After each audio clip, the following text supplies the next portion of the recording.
대중문화평론가 김봉석입니다. 신의 21 기자를 했고 그 다음에 한겨레 신문도 잠깐 있었고 컬처 매거진 브리트 편집장, 만화 리뷰 웹진 A코믹스 편집장을 했었고 부천영화제에서 이제 프로그래머, 어떤 영화를 상영을 하고 어떤 영화에 대해서 이야기할 것인가 하는 프로그래머를 했었고 지금은 프리랜서로 글을 쓰고 있고 이런저런 강의 같은 걸 하고 있습니다. 되게 바쁘신 와중에 나와주셔서 정말 감사합니다. 아니 요즘에 뭐 크게 바쁘지 않습니다. 후배 칼럼니스트이자 이제 디렉터로서 꼭 여쭙고 싶은 것이 있습니다. 저는 사람마다 인생이라는 대장정을 시작을 하면서 짐을 꾸릴 때 마음속에 작은 불씨를 틔우고 첫 발걸음을 내딛는다고 생각합니다. 평론가님께서는 기자로서, 작가로서, 편집장으로서, 프로그래머로서 그리고 평론가로서 되게 기나긴 여행을 지속하고 계신데 무엇을 위해서일까요? 무엇인가를 찾고 싶으신 것인지 말하고 싶은 것인지 기록하고 싶은 것인지 아니면 무언가를 남기고 전달하기 위해서인지 아직 그 불씨의 시작은 무라카미 하루키에 있는 것인지 앞으로도 계속 지속될 여행의 이정표에 무엇이 적혀있는지 되게 궁금합니다. 뭔가가 되고 싶다라고 하는 그 열망? 이런 거보다는 처음에 이제 제가 생각을 했던 거는 이제 인간에게 제일 중요한 거는 자립이라고 생각해요.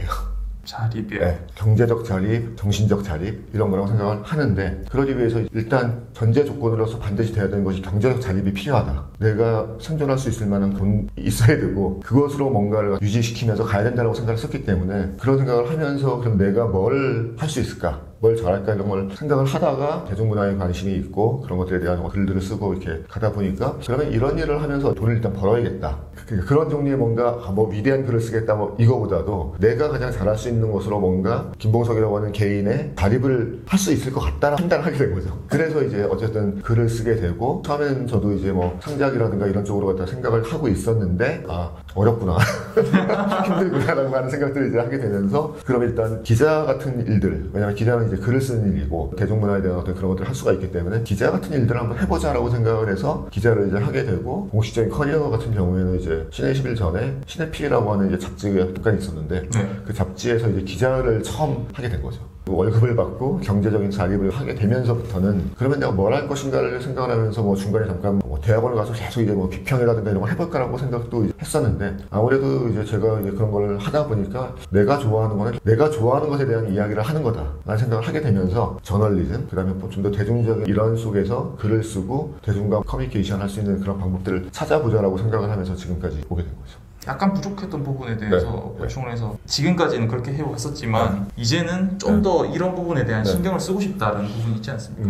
몇 년 전서부터는 내가 좀 더 좋아하는 거 위주로 집중을 하자라고 생각을 좀 이제 하고 있어요. 장르 쪽을 되게 좋아하기 때문에 호러라든가 범죄물이라든가 이런 거에 관련된 뭐 이야기들과 뭐 이런 것들 해볼 거라는 생각이 한 가지가 있고 몇 년 전서부터 여행과 관련돼 있는 일종의 뭐 테마 여행처럼 대중문화 기행, 영화의 촬영지를 찾아가는 뭐 여행이라든가 이런 식의 그런 것들을 제가 조금씩 이제 했었는데 좀 더 본격적으로 아니면 계획적으로 해볼까라고 하는 생각도 좀 있어요. 왜냐하면 영화라고 하는 것은 기본적으로 모든 게 다 있잖아요. 그렇죠. 보이는 거, 풍경도 있고 뒤로 들리는 것도 있고 그 안에서 인물들이 보여주고 있는 그 어떤 그 시대 아니면 그 공간의 생활상이라든가 이런 것들도 있고 그래서 그런 것들을 볼 수가 있기 때문에 이를테면 코미콘, 샌디에고 코미콘을 딱 가서 슈퍼히어로와 이런 것들을 보는 이런 여행을 기획할 수도 있고 미국을 갖다가 횡단하면서 영화와 음악과 뭐 이런 것들 그 안에서 이제 어떤 식으로 어떤 영화에서 어떤 풍경들이 보였고 뭐 이런 것들을 할 수 있지 않을까. 제가 예전에 처음으로 뉴욕을 갔을 때 타임스퀘어 처음 딱 갔을 때 정말 똑같네.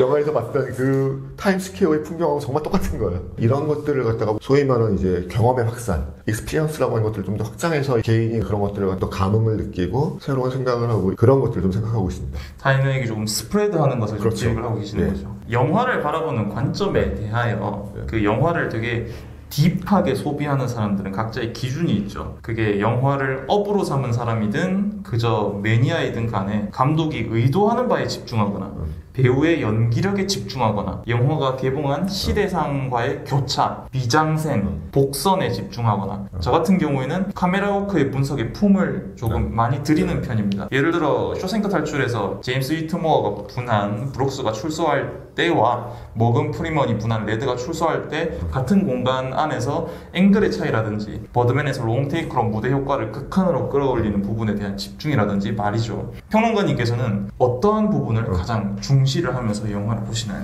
처음에 영화를 볼 때 재밌게 보다가 어느 순간에 가면 영화가 무엇인가에 대해서 이제 생각을 하게 되고 장면 분석, 컷 바이 컷 이런 식으로 갖다 보게 되고 사람들은 보통 이제 어떤 종류의 선택, 내가 좋아하는 것과 이런 것들 위주로 선택을 다 이제 가게 되는데 저는 그게 되지가 않더라고요. 뭐 평론가들의 대다수는 예술 영화들과 이런 영화들에 대해서 이제 선호하고 그런 것들에 대한 평가를 많이 하게 되는데 저는 그런 영화들을 보면서도 이 소위 말하는 싸구려 오락 영화들을 갖다가 이렇게 계속 좋아했던 거예요. B급 영화에 대해서 평도 되게 많이 하시잖아요. 네. B급 영화, 뭐 오락 영화 이런 것들. 그래서 시네마테크 같은 데 다니면서 예술 영화 같은 것들을 막 보는데 최소한 한 번 갔을 때 한 적어도 3편쯤을 보고 와요. 그런 영화들을 갖다가 3편 정도 보고 나면 엄청나게 피곤해요. 힘들고 정말 그 온 집중을 해서 봐야 되기 때문에 힘든데 집에 들어갈 때 그 비디오 대여점이 있으니까 동네에 항상 들러서 영화를 골라서 가는데 그때 고른 영화들의 기준은 어떻게 보면은 아무 생각 없이 볼 수 있는 영화들을 그러니까 액션, 뭐 호러, 코미디 이런 영화들을 골라서 가는 거죠 집에. 그러고선 집에 가서 또 그런 영화도 두 편, 세 편 봐요. 머리를 채우는 거, 감정을 채우는 것과 비우는 것들이 동시에 좀 필요하다고 생각을 해요. 제가 주로 집중하는 건 뭐냐면 저는 재미라는 말을 쓰는데 그 재미라는 말에는 되게 중의적인 의미가 있는 게 예술 영화도 재밌다고 생각해요. 근데 그 재미라고 하는 걸 갖다 누구한테 권해주면은 야 이게 뭐가 재밌어? 너무 머리 아프고 무슨 말인지 하나도 모르겠잖아 라고 이야기를 한다는 거죠 그 사람들은. 근데 저는 그런 재미하고 일반 오락 영화에서 너무너무 재밌어 라고 이야기하는 것들 사람들마다 재미가 다른데 저는 그 재미가 무엇인지에 대해서 그냥 이야기를 하고 싶은 거죠. 최근에 같은 미나리 같은 영화가 있으면은 미나리에서 여기서 인물을 어떻게 다루고 있고 아칸소라고 하는 것도 완전 미국의 시골 깡촌에서 동양인이라고 하는 정말 일종의 존재가 가서 어떠한 풍경을 보여주고 있는가 이런 이야기를 하고 싶을 때가 있는 거고 또 어쩔 때는 오락 영화에서 이게 왜 재밌는가 슈퍼히어로들의 갈등은 어떤 식으로 되어 있고 어떤 쾌감을 주는가 이런 이야기를 갖다가 하고 싶어지는 거죠. 이렇게 얘기를 듣다 보니까 부러운 부분도 있네요. 제가 예전에 한창 짧게 하기는 했었지만 영화에 일을 할 때 당장 2018년도까지만 해도 영화를 1년에 적어도 300편 이상은 시청을 했었는데 19년, 20년 그리고 21년에는 다 합쳐가지고 10편도 안 봤습니다. 영화 일을 시작을 할 때만 해도 영화가 되게 재밌고 그것을 다루는 게 즐거웠으니까 그러니까 어떤 영화를 보면서 이제 감동을 얻고 어떤 영화를 다른 사람들에게 들려주거나 소개를 해주면서 그 사람들이 행복해하고 되게 즐거워하는 모습을 보면서 그 부분에서 제가 또 즐거움을 느끼기도 하고 그런데 어느 순간 영화관에 친구와 연인과 함께 가서 영화를 보다가 그것을 즐기는 게 아니라 분석을 하고 있더라고요. 저 소품은 어떤 의미가 있고 왜 카메라는 이렇게 썼고 하다 보니까 어느 순간 그렇게 영화를 보는 게 일이 되더라고요. 그렇죠. 그래서 되게 딜레마에 빠졌었는데 좀 그 부분에서 탈출할 수 있는 키워드를 하나 얻은 것 같습니다. 그런 경험이 있었거든요. 기자를 처음 했을 때 시사를 딱 가면 이제 기자들이 쫙 있는데 어떤 기자들이 수첩을 꺼내고 펜을 꺼내가지고서는 준비를 하고 있는 거예요. 보통 이제 시사를 한 번 보고 이제 글을 써야 되기 때문에 다시 볼 수 있는 기회가 없거든요. 그런 식으로 해야 되라고 생각을 해서 이제 한 번 제가 이제 그 다음에 그래서 똑같이 해본 거예요. 그래서 이제 영화 한 편을 그렇게 보고 나서 불이 탁 켜지고 끝났는데 갑자기 내면에서 화가 치미는 거예요. 갑자기. 영화가 너무 재미없는 거예요. 끝났으면은 어쨌거나 재밌어 아니면 이건 별론데 뭐 이런 생각이 들어야 되는데 그냥 아무 감흥이 없는 거예요. 그 다음서부터는 저는 그걸 절대 안 했어요. 영화를 처음 볼 때는 뭐 절대 적지 않고 딱 순수하게 그냥 영화에만 빠져서 그냥 보고 이 영화를 깊게 써야 된다고 한다면 2번 보는 거죠. 그 영화를.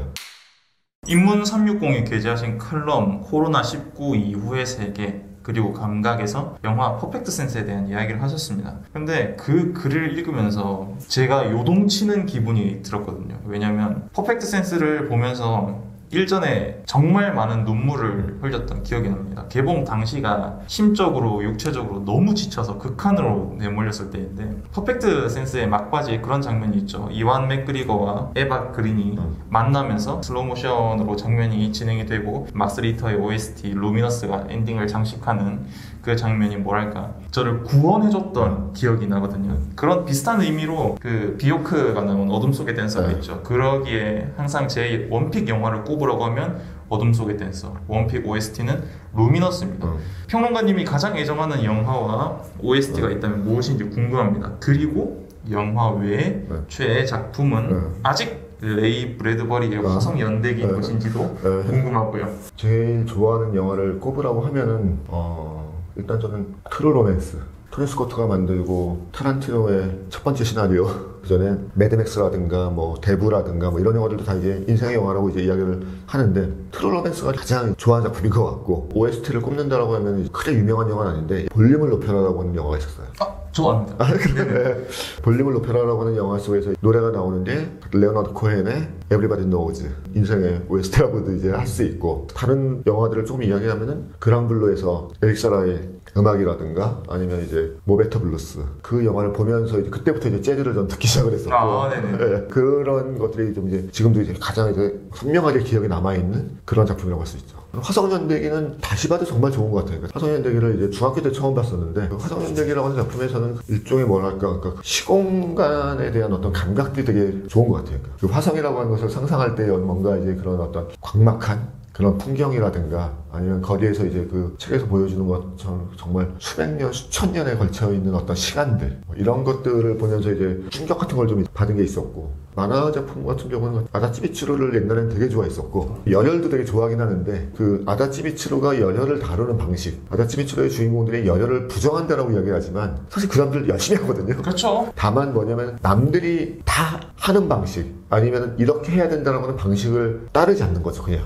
자기의 방식으로 자기가 자기 길을 갈 뿐이지. 터치 같은 작품들이 되게 좋았었고 루팡 3세, 우주에서 코브라 같은 작품들 그냥 그런 정도의 되게 장르물들을 되게 좋아했어요. 장르 문화 특히 일본, 홍콩 영화와 호러 SF 그리고 가로치고 이왕이면 B급에 큰 애정을 보이고 계십니다. 그 배경에 대해서 간략하게 말씀을 좀 해주시면 재밌기 때문 아니죠? 가장 재밌을까요? 네, 가장 재미있으니까 네. 기본적으로 장르라고 하는 것들은 왜 장르화가 되었는가 대중이 좋아하니까 대중이 이런 이야기를 좋아하니까 이러이러한 이야기를 갖다가 어떤 컨벤션이라든가 장르적 요소들을 집어넣으면 대중이 좋아하는구나 재밌는 걸 만드는 거잖아요. 그리고 대중은 그런 익숙한 것이 나오면은 익숙한 걸 좋아하면서 또 너무 익숙하면 싫어하기 때문에 익숙하면서 계속 변주를 시키는데 더 재밌는 게 뭘까 더 재밌는 게 뭘까 계속 찾기 때문에 그게 가장 재밌는 이야기이고 어떻게 보면 이야기를 되게 좋아하는 것이고 다 좋은데 결국 내가 관심이 있는 거는 일종의 그 어둠인 것 같다. 범죄물이건 호러물이건 아니면 뭔가 간에 로맨스 같은 경우에도 막 화사하고 막 뭔가 막 이렇게 즐겁고 막 이런 것만이 아니라 그 로맨스 안에서의 뭔가 쓸쓸함이라든가 뭔가 이런 것들을 갖다가 저는 되게 좋아하는 것 같다라는 생각이 좀 들게 되고 최근에서는 또 이제 브루클린이라는 영화에서 그런 걸 되게 표현을 잘 하게 그렇죠. 그러니까 일종의 그런 식으로 해서 저는 그런 장르물들을 되게 이렇게 좋아하는 것 같아요. 그럼 여기서 한 단계를 더 꺾어 들어가서 일본 영화에 대해서 그리고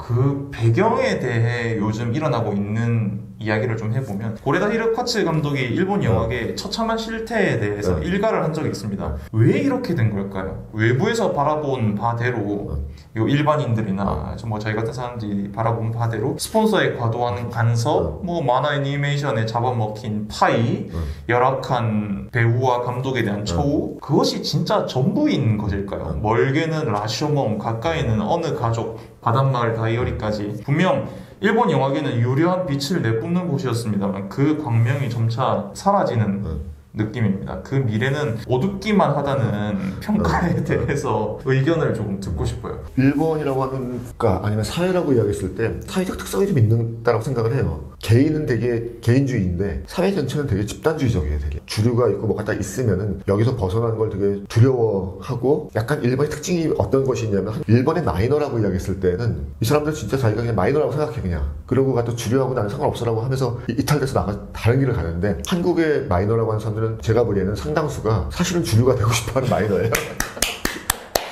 그래서 자기가 아직 메이저가 못 됐으니까 마이너인 척하면서 막 파이를 키우다가 좀 커졌다 싶으면 그냥 메이저가 돼버려 그냥.